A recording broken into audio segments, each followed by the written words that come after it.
Assalamualaikum guys, welcome back. Right now we are going to start the giant covalently bonded structures. Let's start with the first giant covalently bonded structure, diamond and graphite. Before moving ahead, before reading, before studying details of diamond and graphite, it is better to understand the term allotropes. Allotropes are basically the same element having different physical appearance. Okay, it is the same element. I'm writing here, same element having different physical appearance. Okay, physical appearance. Now there is one more point which you should know, and that is carbon has two allotropic forms. One of them is graphite and the other is diamond.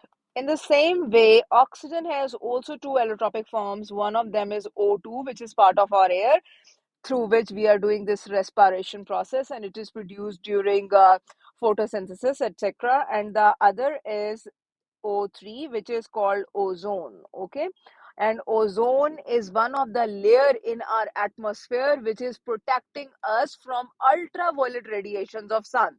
Okay, so both of them have different physical appearances. In the same way, carbon has two allotropic forms. One of them is graphite and the other is diamond at your stage, and these two have different physical appearance, but chemically they have same nature. Okay, now we are discussing the details of diamond. Look, what is diamond? Basically, if someone is asking from you that what is the formula of diamond, it is just carbon C. Yes.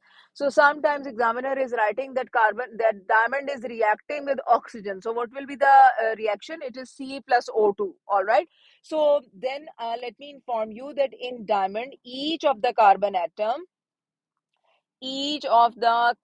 atom has basically how many electrons in the outermost shell? 4 electrons in outermost shell, in valence shell. How? We can see that this is carbon and it has 6 electrons in total. So what will be the electronic configuration? 2 and 4. So it is just telling us that it has 4 electrons in its outermost shell. Okay, now we can say this thing that in case of diamond, each of the carbon atom is making 4 covalent bonds like this. Okay, so you can see this thing that it is basically a tetrahedron type of structure. It is called it is a tetrahedron, and the structure is called tetrahedral structure. Okay, tetrahedral structure. Look at the central carbon. This central carbon, which I am pointing out right now, is making 4 covalent bonds by utilizing all the 4 electrons in its outermost shell. We have discussed this thing for so many times before while discussing ionic bonding and while discussing covalent bonding, that these are the electrons of the outermost shell only which are participant of any type of bonding. So in case of covalent bonding and ionic bonding, we have already understood the concept about the outermost shell electron. Similarly, in this case, this carbon is utilizing only all of these 4 electrons from the outermost shell and making 4 separate single covalent bonds with 4 other carbon atoms. The structure which is developed is called as a tetrahedron, and the or you may say it is called as tetrahedral structure. Okay, so as we can say this thing that all the 4 electrons from the outermost shell are involved in bonding, so no mobile electrons,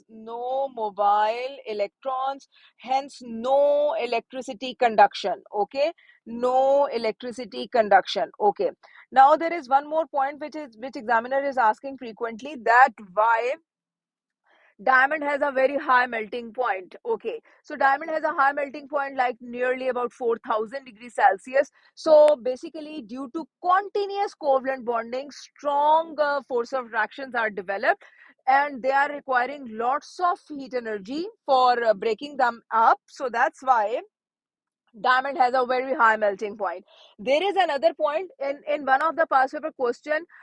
Examiner was writing that blue diamonds are the specific diamonds and they have boron as a part of their structure, and they can conduct electricity. Now over there we can say this thing that in case of boron, basically the one of the electron is available, or you may say, but instead of mentioning the number, you may say the answer that as boron is present as a part of diamond, so it has mobile, due to availability of mobile electrons, this blue diamond can conduct electricity. So remember this thing, that whenever they are asking you about a covalently bonded structure, that why it cannot conduct electricity, what is the answer?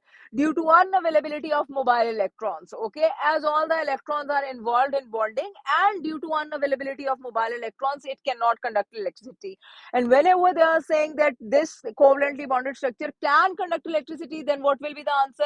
Due to availability of mobile electrons, it can conduct electricity. Okay, so I have answered you why diamond is harder and stronger. I have answered you that why diamond has high melting point and boiling point. We have discussed this thing, that why diamond cannot conduct electricity, and the answer is this: due to unavailability. Why cannot conduct electricity? Due to unavailability of mobile electrons. So all these things and the structure and etc. are discussed. Okay, now we are moving to the next page, and we are going to discuss the second allotropic form of carbon, and that is called graphite. Okay, it is requiring a little bit more details. Each of the carbon atom has an electronic configuration of 2 and 4, as 6 is the atomic number.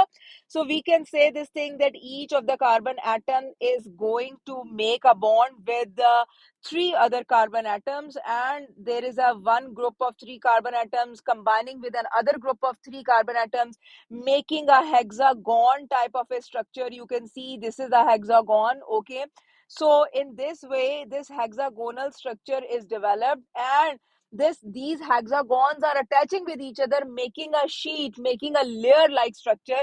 Now we can say this thing, that these hexagons are attaching with each other, making sheet like structure, and these sheets are attached with each other with weaker van der Waals forces of attractions. I will write down this name as well, because this is a new name. You can see this thing, that there are covalent bonds. I am mentioning where are the covalent bonds. I will mention where are the weaker van der Waals forces, etc. Okay, now this is this bond you can see, and this bond, for example, is called covalent bond. Okay, so hexagons are making layer like structures. These layers can slide over each other, these layers can slip over each other due to weaker van der Waals forces. Here I am writing weaker Van der Waals forces of attractions. Okay, forces. Okay, so one carbon atom is attaching with three other carbon atoms by utilizing three electrons from its outermost shell. Look how many electrons are there in the outermost shell. Four. Out of four electrons, only three electrons will be used by each of the carbon atom to make bond with three other carbon atoms. Which type of bond? Covalent bond will be developed between one carbon atom and three other carbon atoms. So one electron will be remain free, will be remain unbonded with each of the carbon atom. That's why graphite can be used to conduct electricity. That's why graphite is a conductor of electricity. Okay, so here I have just explained you, this is the hexagonal structure of graphite, and how these hexagons are formed. One group of three carbon atoms is attaching with another group of three carbon atoms, making a hexagonal structure. These hexagons are making layers, and these layers are attaching with each other through weaker van der Waals forces. Okay, one very important point is this, that these hexagons can slip and slide over each other. Due to this reason, a graphite is used as a lubricant in rubber industry. Basically, lubricant is something which is giving flexibility, which is giving a lubrication, a wax and polish type of a material. So it is giving a lubrication in the machinery which is dealing with the rubber industry. Okay, now we are going to move on to a new page. I am going to tell you that there is one word which is called as electrode. Okay, it's a term which is called electrode. Okay, what is that electrode? It is a surface on which chemical reaction chemical reaction of electrolysis occurs. Okay, now what is electrolysis? Electrolysis, I will teach you electrolysis and electrodes in detail, inshallah. But right now, what is electrolysis? A process in which electricity is passed through a substance. Electricity is passed through a substance,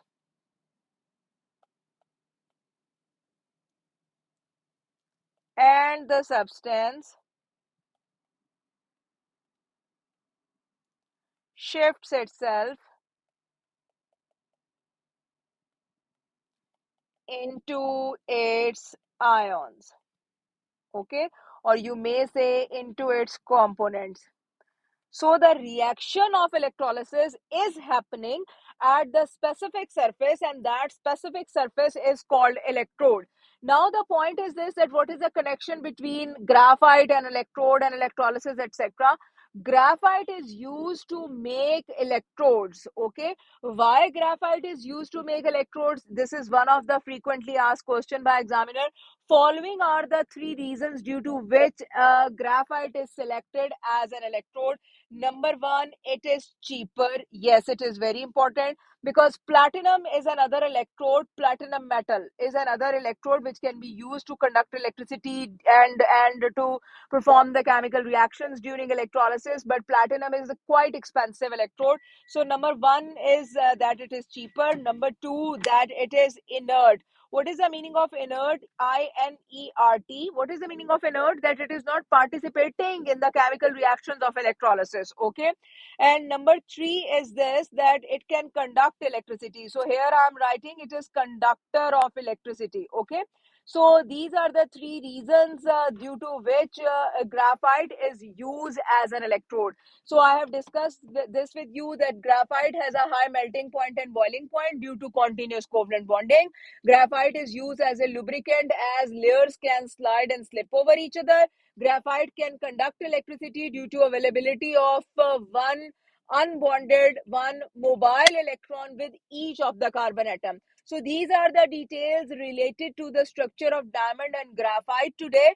Inshallah, I'm going to continue this lecture with silicon oxide. Thank you very much.